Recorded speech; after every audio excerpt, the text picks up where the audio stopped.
just going to be putting a couple of them together. I don't think it's going to be a problem. We take the horse over to the fence just to make it a little easier and more clear for him at first to understand.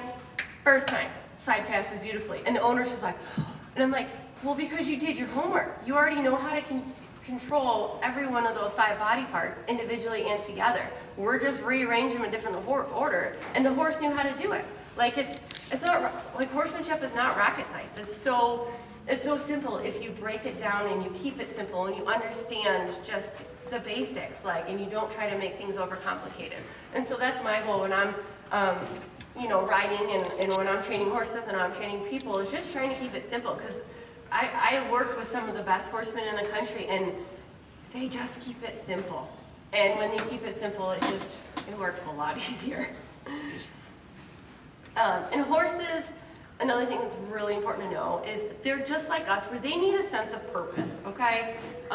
If they understand that something is realistic to them of why we're asking them to do this said thing, they're going to be so much more engaged and responsive in what our requests are. So a perfect example is backing a horse. So if I'm riding along and I'm just stop, do it again, I kick him forward, a few seconds, stop, and I kick him forward, stop. After a few minutes, they're going to be like, there is no point. Why are we stopping just to keep going forward again, right? And they're going to start to get frustrated, and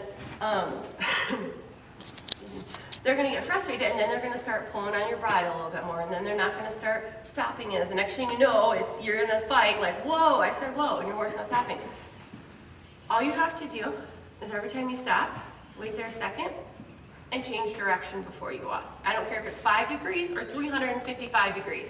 As long as you are not going in the same direction, before a couple times of doing that, before long, your horse is going to go, okay, I have to stop for a reason. We are going to go somewhere else and do something else. Or maybe there's a hole I don't see. Maybe there's a snake in the grass. Maybe there's a cliff. Maybe there's some reason that's unsafe. Or maybe we just got a job over here to do.